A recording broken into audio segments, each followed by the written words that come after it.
प्रिय बच्चों, हम श्रेणियाँ पढ़ रहे हैं और श्रेणियों में हमने समांतर श्रेणी का अध्ययन किया है। आज हम एक दूसरी प्रकार की श्रेणी का अध्ययन करना चाह रहे हैं, तो आइए इसके बारे में थोड़ा सा देखते हैं। सपोज कर लेते हैं कि हमारे पास एक संख्या है 2 और हमने एक फिक्स नंबर ले लिया 3। अब हम क्या करते हैं, इस नंबर से इसको मल्टीप्लाई करते हैं। तो 2 को हम जब 3 से मल्टीप्लाई करेंगे तो 6 आ जाएगा, और फिर 6 को 3 से मल्टीप्लाई करेंगे तो 18 आ जाएगा, फिर 18 को 3 से मल्टीप्लाई करेंगे तो 54 आ जाएगा। इस तरीके से एक सीक्वेंस हमारे पास बन रही है। हमने किया क्या है, ये 2 लिखा था, इसको हमने 3 से मल्टीप्लाई किया तो 6 मिल गया, फिर 6 को 3 से किया, फिर 18 मिल गया, फिर 18 को 3 से किया तो 54 मिल गया, फिर 54 को 3 से करेंगे तो इस तरीके से कंटिन्यूसली एक सीक्वेंस हमें मिल जाएगी। अब इसमें ख़ास बात क्या है, इसमें ख़ास बात यह है कि हम जो भी टर्म हमें मिल रहा है वो एक फिक्स नंबर से मल्टीप्लाई करने के बाद में मिल रहा है। तो ऐसी जो सीक्वेंस होती है, इस सीक्वेंस को हम लोग कहते हैं geometric progression. Geometric progression Hindi में कहते हैं गुणोत्तर श्रेणी। तो ऐसी श्रेणी को हम लोग कहेंगे गुणोत्तर श्रेणी। गुणोत्तर श्रेणी इसलिए कहते हैं क्योंकि हम निरंतर एक ही संख्या से, एक निश्चित संख्या से, एक फिक्स नंबर से पदों को गुणा करते रहते हैं। तो ऐसी श्रेणी, अब इसकी परिभाषा अगर हमको देनी पड़े तो हम किस तरीके से देंगे, ऐसी कोई भी श्रेणी जिसका कोई भी पद हमने लिया, जैसे सपोज कि हमने 18 ले लिया। अब ये क्या है, ये पहले वाले पद इससे पहले वाले पद में एक निश्चित संख्या गुणा करने से प्राप्त होता है। तो परिभाषा के तौर पे अगर हम कहें, डेफिनेशन कहना पड़ेगा, तो वह श्रेणी जिसमें प्रत्येक पद अपने पूर्ववर्ती पद से एक निश्चित संख्या से गुणा करने के बाद में प्राप्त होता है, केवल प्रथम पद को छोड़कर, क्योंकि प्रथम पद के पहले कोई पद नहीं होता है। तो हम लोग अगर इसको डिफाइन करना चाहेंगे तो डिफाइन कर सकते हैं कि a sequence of non zero numbers in which each term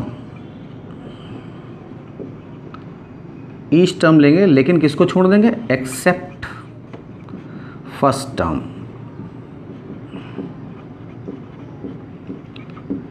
is a product of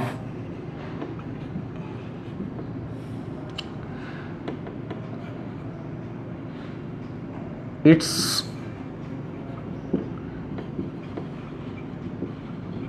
previous term and a fixed number is called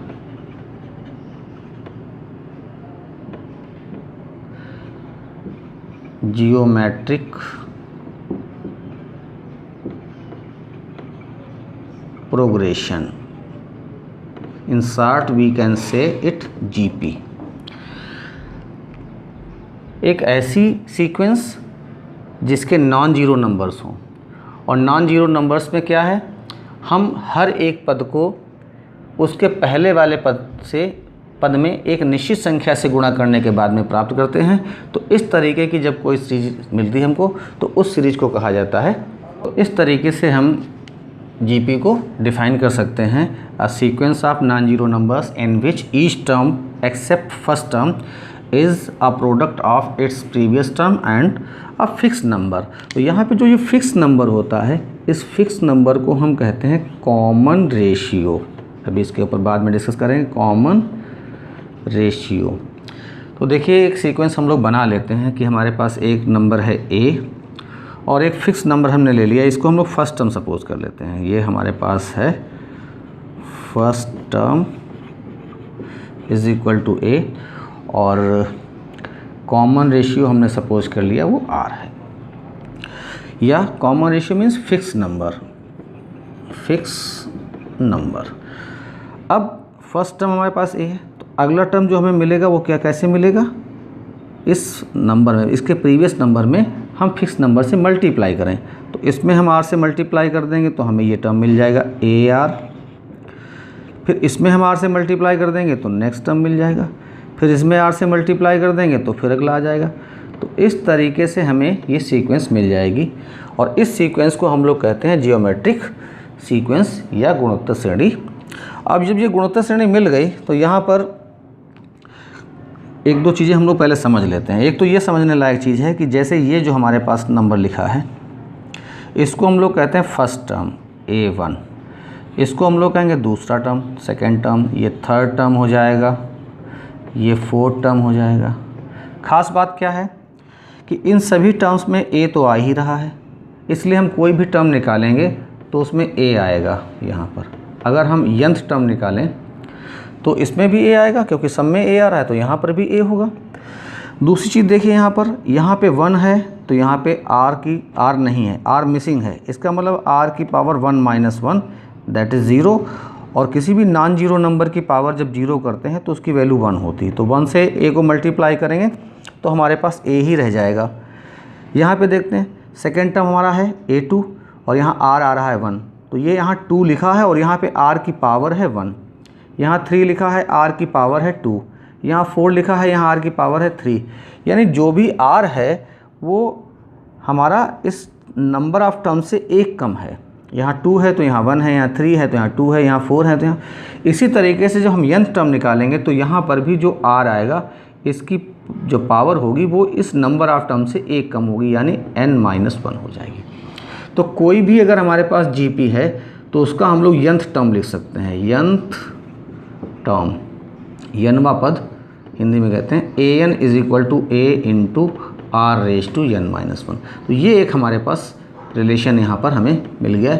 ये इसको हम ऐसे कह सकते हैं कि ये हमारे पास एक फार्मूला आ गया। तो यहाँ पर एक और चीज़ देखिए, अब ये जो हमारे पास सीक्वेंस लिखी थी इसका रिवर्स करके देखते हैं। एक सीक्वेंस हमारे पास है A1, A2, A3, A4 and so on. ये हमारे पास सीक्वेंस है।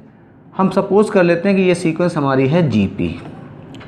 तो जब GP है तो देखिए क्या तरीका इसमें होता है कि हम ये जानते हैं कि जो पहला टर्म हमारे पास है अगर GP है तो ये पहला टर्म क्या हो जाएगा, A1 इज इक्वल टू क्या होगा, A1 is equal to A हो जाएगा, और A2 इज इक्वल टू क्या हो जाएगा AR, A3 is equal to AR square, A4 is equal to AR cube. यहाँ से निकाल सकते हैं। देखिए ये 1 लिखा है, यहाँ n की जगह 1 रखेंगे तो 1 माइनस 1 ये R रेज टू 0, और R रेज टू 0 की वैल्यू 1 हो जाएगी, तो 1 को ऐसे मल्टीप्लाई करें तो ये A आ जाएगा। ये A2 निकालना है तो n की जगह 2 रखेंगे, 2 माइनस 1 दैट इज़ 1 AR। ऐसे A3 A4 ये सारे टर्म हम लोग निकाल सकते हैं। अब ये टर्म हमने निकाल लिए, तो यहाँ पे एक देखने वाली बात ये है कि जब A2 अपान A1 करते हैं तो क्या निकलता है। तो A2 की वैल्यू हमारे पास है AR और A1 की वैल्यू है A, और इन दोनों को सॉल्व करेंगे तो A से A कैंसिल आउट हो जाएगा और हमें मिलेगा R हमने क्या लिया था, fix number.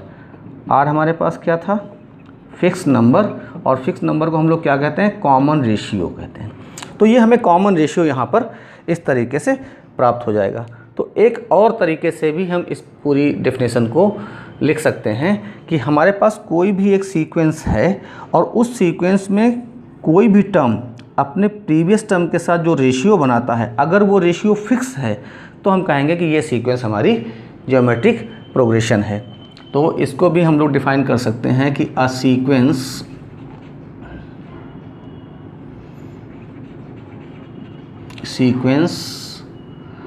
Of non zero क्यों लेते हैं, क्योंकि जीरो से मल्टीप्लाई कर देंगे तो सारे टर्म जीरो हो जाएंगे। Non zero numbers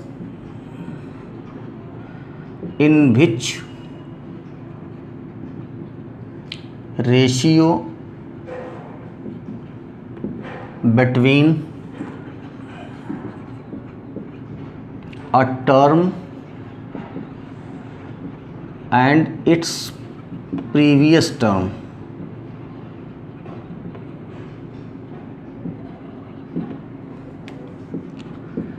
is a fixed number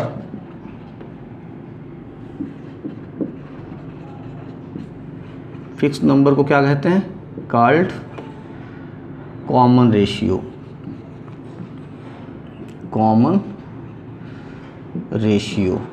इस फिक्स नंबर को हम लोग कहते हैं कॉमन रेशियो। तो a sequence of non zero numbers in which ratio between a term and its previous term is fix number is called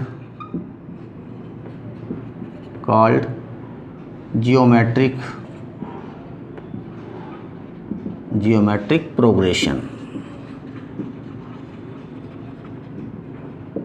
यानी ऐसी कोई भी एक अनुक्रम जिसमें किसी भी पद का उससे पहले वाले पद का जो अनुपात है वो एक निश्चित संख्या प्राप्त होती हो, तो ऐसी अनुक्रम को हम लोग कहते हैं गुणोत्तर श्रेणी, यानी ज्योमेट्रिक प्रोग्रेशन।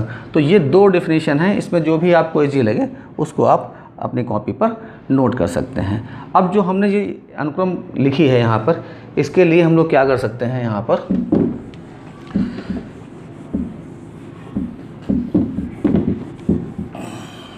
ध्यान रखने वाली बात यह है कि अगर हमारे पास फर्स्ट टर्म है a और फिक्स नंबर या कॉमन रेशियो r है, तो हमारी जो सीरीज़ बनेगी GP वो कुछ इस तरीके से बन जाएगी जो अभी हम लोगों ने बनाई थी, और nth नंबर पे क्या आ जाएगा a into R raise to n-1। इसमें हो सकता है कि नंबर ऑफ़ टर्म्स इनफाइनाइट हों, आगे और भी टर्म्स निकलते जाएं, ऐसे मल्टीप्लाई करते रहें तो हमें सीक्वेंस कंटिन्यूसली मिलती रहे। तो nth टर्म का फार्मूला क्या हो गया है, वो हो गया a into R raise to n-1। ये फार्मूला हो गया है, किस चीज़ का फार्मूला है ये, nth टर्म।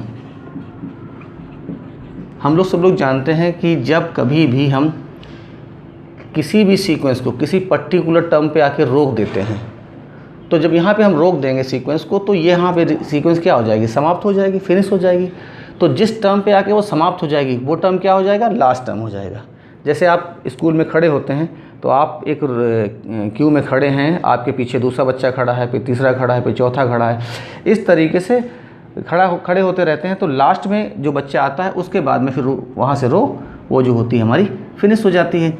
अगर कोई और एक बच्चा आ जाए वो उसके पीछे खड़ा हो जाए तो फिर रो उसके बाद में समाप्त होगी। तो इसी तरीके से नंबर ऑफ़ टर्म्स यहाँ पे लिखते चले जाते हैं, तो जहाँ पे आगे हमारा लास्ट टर्म हो जाएगा, ये फिनिश हो जाएगी, उसको हम लोग कहेंगे लास्ट टर्म। तो लास्ट टर्म के लिए भी फार्मूला हमारे पास क्या रहेगा, सेम यही फार्मूला हमारे पास लास्ट टर्म के लिए भी रहेगा। L is equal to A into आएगा L is equal to A into R raise to n-1। ये फार्मूला हो गया लास्ट टर्म। अब यहाँ पे देखिए एक और चीज़ हमारे पास बन रही है। यहाँ पे जब हम सीक्वेंस यहाँ लिखते हैं, जैसे हमने ये सीक्वेंस लिखी a into A comma A R comma A R square comma A R cube, इस तरीके से लिख रहे हैं, तो जब लिखते चले जाएंगे तो ये हमारा फर्स्ट टर्म है, ये हमारा सेकेंड टर्म हो जाएगा, यहाँ पे थर्ड टर्म हो जाएगा, यहाँ पे फोर्थ टर्म हो जाएगा। तो कहीं ना कहीं आके ये जो हमारा लिखा था term A R raise to n-, यही टर्म हमारा क्या बन जाता है, लास्ट टर्म बन जाता है। तो इसकी जगह पे हम लोग लिख सकते हैं L। अब बात को समझिए, जब इस डायरेक्शन में जा रहे हैं तो यहाँ A था, इसमें R से मल्टीप्लाई किया तो AR हो गया, फिर AR में R से मल्टीप्लाई किया तो R स्क्वायर हो गया, फिर AR में R से मल्टीप्लाई किया तो R क्यूब हो गया। इस तरीके से जैसे जैसे मल्टीप्लाई करते जाते हैं हमें आगे के टर्म्स मिलते जाते हैं। अगर हम रिवर्स ऑर्डर में आएँ, इस तरफ आएँ, सपोज करें हमारे पास AR क्यूब है और इससे पहले वाला टर्म है निकाला, तो हमें इसमें R से डिवाइड करना पड़ेगा। अगर इससे पहले निकालना तो इसको तो जब इस ऑर्डर में आएंगे तो हमें R से डिवाइड करना पड़े। तो ये हमारा लास्ट टर्म है, इसके पहले वाला हो जाएगा L/R, फिर हो जाएगा L/R स्क्वायर, फिर हो जाएगा L/R क्यूब। तो इस तरीके से जब हम देखते हैं तो सीक्वेंस इस साइड में चलती है तो कॉमन रेशियो होता है R, और इस साइड में चलती है तो कॉमन रेशियो हो जाता है 1/R। तो अगर हमें कभी भी ये जो हमने लिखा यहाँ पे nth टर्म, तो ये हम शुरुआत से nth टर्म लिखते हैं। कभी लास्ट से nth टर्म निकालना हो तो क्या करेंगे, तो तीसरा फॉर्मूला लिख देंगे nth टर्म फ्रॉम लास्ट, यानी अंतिम अंत से n वां पद, अंत से n वां पद। इसके लिए फॉर्मूला लिखेंगे Ln is equal to L, यहाँ पे जैसे n वां पद लिख रहे थे तो यहाँ पे R मल्टीप्लिकेशन में आ रहा था, यहाँ R डिवीज़न में आ जाएगा, L/R रेज़ टू n-1। एक चीज़ और देख लेते हैं हम लोग। अगर हमारे पास एक सीक्वेंस है A1 A2 A3 A4 और लास्ट में हमारे पास आ जाएगा an। तो ये an है, an से पहले क्या होगा, an-1 होगा, उससे पहले क्या होगा, an-2 हो जाएगा, an-3, an-4, इस तरीके से टर्म होंगे। और ये सारे टर्म हमारे क्या बना रहे हैं, एक जीपी बना रहे हैं। तो यदि ये सीक्वेंस एक जीपी बना रही है, ज्योमेट्रिक प्रोग्रेशन बना रही है, गुणोत्तर श्रेणी बना रही है, तो इसमें जो कोई भी एक टर्म हम लेंगे, उस टर्म का उससे पहले वाले टर्म के साथ जो रेशियो होगा, उस रेशियो को ही हम कहते हैं कॉमन डिफरेंस। अभी हम लोग डेफिनेशन में इसको सीख चुके हैं कि किसी भी टर्म को उसके पहले वाले टर्म से डिवाइड कर दें और एक फिक्स नंबर हमें मिल जाए, तो जो फिक्स नंबर होता है उसको कॉमन रेशियो कहते हैं। तो ये कॉमन रेशियो हमें मिल जाएगा, या हम a3 को डिवाइड कर दें इससे पहले वाले a2 से, या a4 को डिवाइड कर दें a3 से। तो ये सभी जो निकलेंगे ये कॉमन रेशियो होंगे। यहाँ पर हम एक जनरल फार्मूला भी इसका बना सकते हैं कि अगर हम an को डिवाइड कर दें इसके पहले वाले टर्म an-1, तो ये हमारा निकल आएगा कॉमन रेशियो। अब यहाँ पर जो n है, n की वैल्यू हम क्या लिख सकते हैं, यहाँ n की वैल्यू कम से कम कितनी होगी, तो n की वैल्यू कम से कम होगी 2। n की वैल्यू कम से कम कितनी होगी, 2, क्योंकि 2 रखेंगे तो 2 अपान यहाँ पे आ जाएगा 2 - 1, और 1 रखेंगे तो a0 आ जाएगा, और a0 टर्म होता नहीं हमारे पास। तो ये ज़रूर हमें ध्यान रखना है कि जब हम इस फार्मूले का यूज करेंगे तो यहाँ पर जो n की वैल्यू होगी वो मिनिमम वैल्यू होगी 2। तो यहाँ से हमारा ये क्या निकल आएगा, ये निकलेगा कॉमन रेशियो। ये कुछ रिलेशन थे। अब एक पढ़ लेते हैं फार्मूला हम लोग इसके लिए, सम के लिए।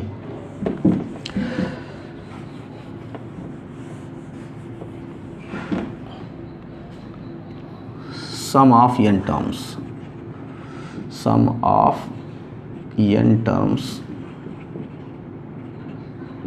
इन जीपी। अब हमारे पास कोई एक जीपी है, तो जीपी जो होती है वो हम लोग लिखते हैं AR स्क्वायर, AR क्यूब, और यहाँ पे लास्ट में आ जाएगा L। हमें इनका सम करना है तो हम इनका सम कर लेते हैं, इसकी सीरीज़ बना लेते हैं। ये हमारे पास सीरीज़ बन गई, और ये हमारे पास आ गया इनका सम जो है वो R है। तो यहाँ से लेके यहाँ तक कितने टर्म्स हैं, तो सपोज कर लेते हैं कि नंबर ऑफ़ टर्म्स जो है वो n है। Number of terms is equal to n, ये हमारे पास नंबर ऑफ टर्म्स है। तो ये लास्ट टर्म हमारा जो है nth टर्म हो जाएगा, इसका मतलब है इसके पहले वाले टर्म को हम क्या कहेंगे, तो ये हो जाएगा L/R। उसके पहले वाले टर्म को क्या कहेंगे, तो ये हो जाएगा L/R स्क्वायर, और इसके पहले वाले टर्म को इसी तरीके से हम लोग इसको सीक्वेंस में लिख सकते हैं। अब हमें करना क्या है, ये जो सीक्वेंस हमारे पास है इसको अगर हम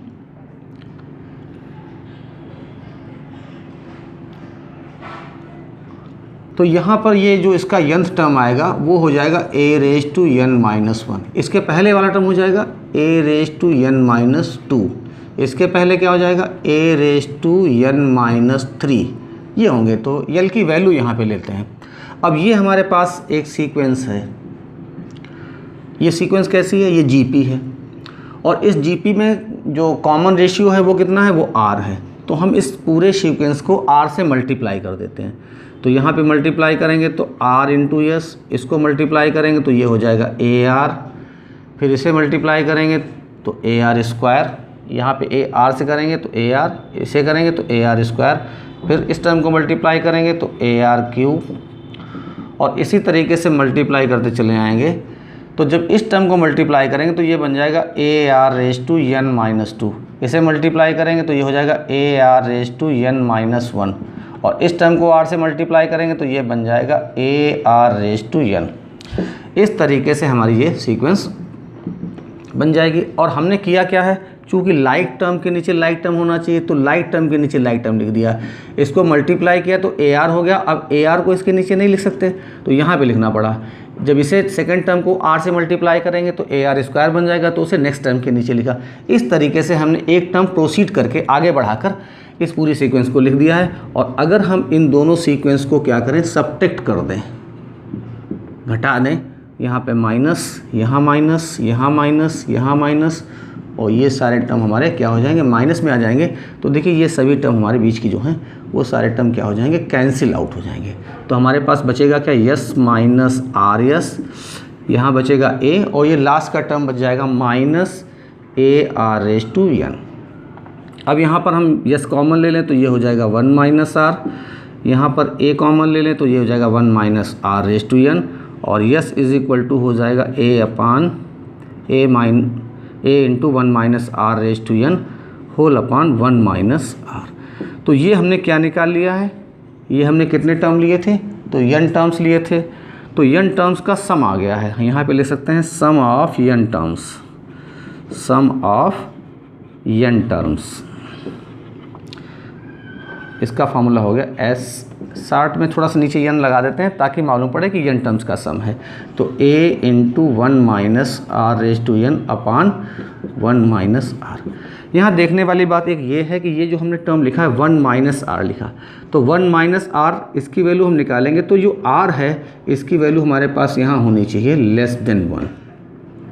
अगर r की वैल्यू लेस देन 1 है तो हम इस फार्मूले का यूज़ कर लेंगे, तो हमें प्लस में वैल्यू मिल जाएगी। अगर कभी ऐसा हो कि r की वैल्यू ग्रेटर देन 1 हो, तो mod of r greater than 1 हो, तो हम इसमें थोड़ा सा अमेंडमेंट करते हैं। और वो अमेंडमेंट क्या करते हैं, इसमें दोनों टर्म में नोमिनेटर और डिनोमिनेटर में माइनस कॉमन ले लेते हैं। तो यहाँ से माइनस कॉमन लेंगे तो आ जाएगा हमारे पास माइनस ए, और ये हो जाएगा R raise to n minus 1, और डिनोमिनेटर में भी माइनस कॉमन ले लेते हैं। तो यहाँ पे ये 1 माइनस आर की जगह हो जाएगा आर माइनस 1, और ये माइनस माइनस क्या बन जाएंगे, प्लस बन जाएंगे। तो ये रिलेशन आ जाएगा। यहाँ पे आर की जब वैल्यू 1 से ज़्यादा होगी तो यहाँ पर हम इसमें वैल्यू रिप्लेस करेंगे तो हमारी पॉजिटिव वैल्यू निकल आएगी। तो ये दो रिलेशन हमारे पास हो गए। अब एक और रिलेशन यहाँ पे बनता है कि अगर हमारे पास नंबर ऑफ टर्म्स क्या हो, इनफाइनाइट हों। तो जब इनफाइनाइट हों और दूसरा जो है सीरीज़ हमारी कैसी हो, डिक्रीजिंग सीरीज हो। तो अगर कभी भी हमारी सीरीज डिक्रीजिंग सीरीज होती है तो उसमें जो मॉड ऑफ आर होता है उसकी वैल्यू हमारी 1 से कम होती है। तो कम वैल्यू हो तो यहाँ ले देते हैं when mod of R is less than 1। तो ऐसी कंडीशन में जो सीरीज हमारी बनती है उसमें जो ये टर्म हमारे दे रखे हैं S N is equal to क्या है, A into 1 minus R raise to n upon 1 minus R. तो यहाँ पे जो r की वैल्यू होगी वो 1 से कम होगी, तो कुछ अगर फ्रैक्शनल पार्ट में लिखेंगे तो कुछ इस तरीके से आएगा p अपान q, और यहाँ पर जो p होगा वो क्या होगा, लेस देन q होगा। p की वैल्यू कम होगी और q की वैल्यू ज़्यादा होगी। अब अगर हम इसमें n को अप्रोच करें, n approaches to infinite, n approaches to infinite. अगर आपको ये समझने में कठिनाई हो रही है तो मैं दूसरी टेक्निक बताता हूँ, और ये इसको हम लोग डिस्कस करेंगे जब लिमिट पढ़ेंगे। अगला टॉपिक हम लोग लेंगे लिमिट, और लिमिट में जब इस चीज़ को देखेंगे तो ज़्यादा आसान हमारे लिए रहेगा। यहाँ थोड़ा सा चेंज कर देते हैं, बहुत आसान तरीका लगाते हैं। ये जो हमने ऊपर लिखा था वही लिख लेते हैं। क्या था, a plus A R square. अब हमारे पास नंबर ऑफ टर्म्स हमने कितने ले रखे हैं, n अप्रोचेस टू इनफाइनाइट, यानी हमारे पास इनफाइनाइट टर्म है। तो इनफाइनाइट है तो हम इनफाइनाइट टर्म तो लिख नहीं सकते। हमारे पास इनफाइनाइट टर्म है तो हम इनफाइनाइट लिख ही नहीं पाएंगे, तो हमें कहीं ना कहीं आके डैट डैट डैश लगाना पड़ेगा। तो ये हमने डैट डैश लगा दिया कि इसी तरीके से आगे भी हमारे पास टर्म्स हैं। अब हम क्या करते हैं, इसमें पूरी सीक्वेंस में r से मल्टीप्लाई करते हैं। तो यहाँ हो जाएगा आर एस, तो ये आ जाएगा ए आर, यहाँ हो जाएगा ए आर स्क्वायर, ये हो जाएगा ए आर क्यूब, और इसी तरीके से आगे भी टर्म्स मिलते चले जाएंगे। और दोनों को हम क्या करते हैं, सब्ट्रैक्ट कर देते हैं। जैसे ऊपर हमने सब्ट्रैक्ट किया था उसी तरीके से यहाँ दोबारा सब्ट्रैक्ट कर देते हैं। तो यहाँ आ जाएगा यस माइनस आर एस, और ये टर्म्स हमारे सारे कैंसिल हो जाएंगे तो केवल बचेगा ए। तो यहाँ से यस कॉमन लेंगे तो 1 minus R is equal to A, and S is equal to A upon 1 minus R. तो ये फार्मूला हमारे पास आ गया है। ये फार्मूला हम कब यूज करते हैं, जब हमारे पास नंबर ऑफ टर्म्स कितना होता है, इनफाइनाइट होते हैं। तो अगर इनफाइनाइट टर्म है तो हम इस रिलेशन का यूज़ करेंगे। तो दो रिलेशन हमने यहाँ पे लिखे थे, ये n के लिए थे, और ये जो रिलेशन हमने लिखा है ये उस सीक्वेंस के लिए है जिसके नंबर ऑफ टर्म्स क्या हो, इनफाइनाइट हो। ध्यान रखने वाली बात यह है कि ऐसी सीक्वेंस हमेशा डिक्रीजिंग सीक्वेंस होती है, यानी उसके जो टर्म्स होते हैं वो धीरे धीरे घटते जाते हैं। जो टर्म पहला है उससे छोटा टर्म अगला होगा, फिर उससे छोटा होगा, फिर उससे छोटा होगा। इस तरीके की सीक्वेंस होगी, तभी हम लोग उसमें इसको कैलकुलेट कर पाते हैं। तो ये हम लोग कुछ रिलेशन पढ़ रहे थे। हम लोग ज्योमेट्रिक मीन निकाल लेते हैं, जियोमेट्रिक मीन, गुणोत्तर माध्य। हमारे पास दो नंबर हैं, एक नंबर है a और एक नंबर है b, और हम इनके बीच में एक ऐसी नंबर पता करना चाहते हैं ताकि ये तीनों संख्याएं किस में हो जाए, जीपी में हो जाए। तो जो बीच में नंबर आएगा उस संख्या को कहा जाता है इनका गुणोत्तर माध्य। कभी आपसे डेफिनेशन पूछी जाए तो आप इस तरीके से लिख भी सकते हैं कि ए और बी के मध्य में वह संख्या जिसे रखने पर ये तीनों संख्याएं एक गुणोत्तर श्रेणी का निर्माण करती हैं, उस संख्या को हम कहते हैं गुणोत्तर माध्य। अब सपोज कर लेते हैं ये बीच की संख्या हमने जी सपोज कर ली, तो जी सपोज कर ली तो ये तीनों किस में हो गए, जीपी में हो गए, गुणोत्तर श्रेणी में हो गए। और गुणोत्तर श्रेणी के लिए एक फार्मूला हम लोगों ने पढ़ा था, R is equal to A2/A1 या A3/A2। तो देखिए A2 मीन सेकेंड टर्म, तो सेकेंड टर्म हमारे पास क्या है यहाँ पर G, और फर्स्ट टर्म क्या है A, यहाँ पे थर्ड टर्म है B और सेकेंड टर्म है G, ये है। अब हम लोग क्या करेंगे, इसको क्रॉस मल्टीप्लिकेशन कर लेंगे, तो इनका मल्टीप्लिकेशन करेंगे तो ये बन जाएगा G² और A से B को मल्टीप्लाई करेंगे तो AB, तो G is equal to square हटाएंगे तो आ जाएगा √AB। तो कोई दो संख्याएं हों उनका जो गुणोत्तर माध्य होता है वो होता है √AB के बराबर। तो ये तो एक गुणोत्तर माध्य के लिए हो गया। कभी कभी ऐसा होता है कि तीन संख्याएं हमको दी जाती हैं, एक संख्या A है, एक B है और एक C है। ये कहता है कि ये तीनों संख्याएं GP में हैं। तो जब ये GP में संख्याएं हैं तो इनके बीच में एक रिलेशन बनता है, वो बहुत कॉमन रिलेशन है और जिसका हम लोग बहुत ज़्यादा यूज भी करते हैं। तो यहाँ पर देखिए अगर ABC है तो हम लोग यहाँ पर भी R का फार्मूला अप्लाई कर सकते हैं।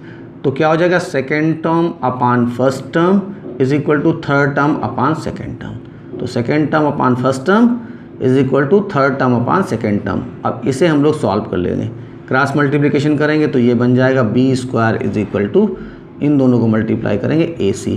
तो ये रिलेशन बहुत इंपॉर्टेंट रिलेशन है और इस रिलेशन का हम लोग बहुत ज़्यादा आगे यूज भी करेंगे जब क्वेश्चंस को हम लोग सॉल्व करेंगे। कुछ और पढ़ लेते हैं कि अगर हमारे पास दो नंबर हैं, एक नंबर A है और एक नंबर है B, तो जैसे हमने इन दो नंबर्स के बीच में एक ज्योमेट्रिक मीन इंसर्ट किया है, इसी तरीके से इन नंबर्स के बीच में हम n ज्योमेट्रिक मीन्स इंसर्ट कर सकते हैं। तो G1, G2, G3 and so on at last Gn। तो हमने n ज्योमेट्रिक मीन इसके बीच में डाल दिए हैं, n जियोमेट्रिक मीन्स A और B के बीच में हमने n ज्योमेट्रिक मीन्स डाल दिए। तो ये बीच में कितने टर्म हैं आप देखिए ध्यान से, ये n है और ये एक टर्म A है और एक टर्म B है। तो ये टोटल हमारे पास कितने टर्म हो जाएंगे, तो टोटल नंबर ऑफ टर्म्स हमारे पास यहाँ पर हो जाएगा, total number of terms, total number of terms is equal to n+2 हो जाएगा। अब देखिए पहला टर्म हमारे पास क्या है, ये पहला टर्म हमारे पास है A और लास्ट टर्म कितना है, तो L इज इक्वल टू हो जाएगा B और टोटल नंबर ऑफ टर्म्स हमारे पास n+2 हैं। तो यहाँ पे हम लोग एक फार्मूला लगा सकते हैं L का, तो L इज इक्वल टू क्या होता है, A into R raise to power n-1, ये फार्मूला है हमारे पास। तो L की जगह तो आ जाएगा B और A की जगह तो A ही आ जाएगा, R की जगह हम R लिख देंगे और n जो है, n की वैल्यू यहाँ पे क्या है, n total number of terms होता है। तो टोटल नंबर ऑफ टर्म्स हमारे पास है n+2, तो इस n की जगह हम लिख देंगे n+2 और ये -1 एज इट इज़ लिख लेंगे। तो ये B A इधर ले आएंगे तो अपान में हो जाएगा R रेज टू n और 2 - 1 करेंगे तो 1 आ जाएगा। अब देखिए आप सब लोगों को अगर मालूम है तो अच्छी बात है और नहीं मालूम है तो यहाँ सीखिए कि जैसे नंबर्स का ट्रांसपोजिशन करते हैं उसी तरीके से हम लोग पावर्स का भी ट्रांसपोजिशन करते हैं। तो देखिए B/A whole raise to power कितनी है, यहाँ पर जब कोई पावर नहीं लिखी होती तो 1 होती है और यहाँ R की पावर कितनी है, तो n+1 है। अगर हम इस पावर को ट्रांसपोज करें, हटाएंगे, तो यहाँ से हटाएंगे तो ये यहाँ से डिवीज़न में चली जाएगी दूसरी तरफ। तो R इज इक्वल टू हो जाएगा B/A whole raise to 1/n+1। ये हमारे पास वैल्यू आ गई R की। तो देखिए जब R की वैल्यू हमारे पास आ जाती है तो हमारा पहला टर्म क्या है, पहला टर्म हमारे पास A है और हमें R मालूम हो गया। R होता है कॉमन रेशियो, फिक्स नंबर, और इसी से हम मल्टीप्लाई करते हैं। तो जब हम R से इसमें मल्टीप्लाई करेंगे तो ये अगला टर्म आ जाएगा, फिर R से मल्टीप्लाई करेंगे तो नेक्स्ट टर्म आ जाएगा, फिर R से मल्टीप्लाई करेंगे तो नेक्स्ट टर्म आ जाएगा और इस तरीके से हम मल्टीप्लाई करते रहेंगे जब तक हमारे सारे टर्म ना आ जाएं। तो देखिए यहाँ पर पहला टर्म हमारे पास A था और सेकंड टर्म क्या था, G1, फिर नेक्स्ट G2, फिर नेक्स्ट G3 और इसी तरीके से आगे भी टर्म्स थे। तो देखिए G1 इज इक्वल टू क्या हो गया, G1 इज इक्वल टू हो गया AR तो हम a तो ऐसे रखेंगे और r की वैल्यू हमने क्या निकाली थी, तो b/a whole raise to 1/n+1। अगर आप चाहें तो इसको सॉल्व भी कर सकते हैं, और सॉल्व करेंगे तो आपका ये आ जाएगा यहाँ पर a into B raise to 1/n+1 whole upon a raise to 1/n+1।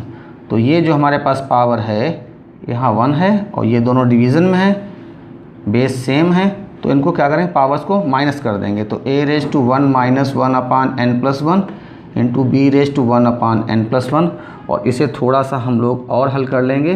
तो यहाँ पर एलसीएम लेंगे तो ये बन जाएगा n+1 माइनस 1/n+1, तो ये 1 से 1 कैंसिल आउट हो जाएगा। तो ये आ जाएगा a raise to n/n+1 into B raise to 1/n+1।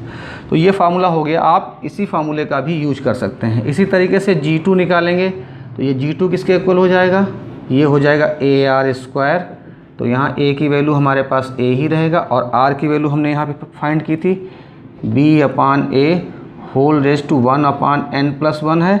ये तो r की वैल्यू है, और जब स्क्वायर करेंगे तो यहाँ 1 की जगह आ जाएगा 2, और इसे भी हम लोग इसी तरीके से सॉल्व करेंगे। तो ये हमारे पास बन जाएगा a raise to n-1/n+1 into B raise to 2/n+1। इसी तरीके से g3 निकालेंगे तो AR³ हो जाएगा ये a into b/a whole raise to 3/n+1, और सॉल्व करके निकालेंगे तो ये हो जाएगा n-2/n+1 into B raise to 3/n+1। और 4 निकालना है, 5 निकालना है, तो इसी तरीके से सारे टर्म आप निकाल सकते हैं। हम लोग लास्ट टर्म जरूर यहाँ लिख लेते हैं। तो gn इज इक्वल टू निकालेंगे तो ये हो जाएगा AR⁴n, और ये हो जाएगा यहाँ पे a into b/a whole power n/n+1। तो आप देखिए यहाँ पे जैसे R1 था तो यहाँ 1/, था, यहाँ जब 2 आया तो ये 2/, हो गया, क्यूब है तो 3/। इसी तरीके से आप इन फार्मूलों का भी यूज कर सकते हैं। कोई ज़रूरी नहीं इस तरीके से लिखा जाए, इसी से आपका काम चल जाएगा, लेकिन आप इसको सॉल्व करके भी लिख सकते हैं। तो यहाँ आ जाएगा a रेज टू 1/n+1 और into B raise to n/n+1।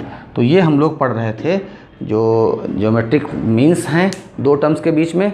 तो इसके आगे हम लोगों को पढ़नी है ज्योमेट्रिक जो सीरीज़ हम पढ़ रहे हैं उसकी प्रॉपर्टीज़। तो हम लोग प्रॉपर्टीज़ पढ़ेंगे और कुछ क्वेश्चंस करेंगे अगले वीडियो में। तब तक आप इनका अभ्यास करिए, इसको कॉन्सेप्ट को अच्छे से समझिए। Thank you.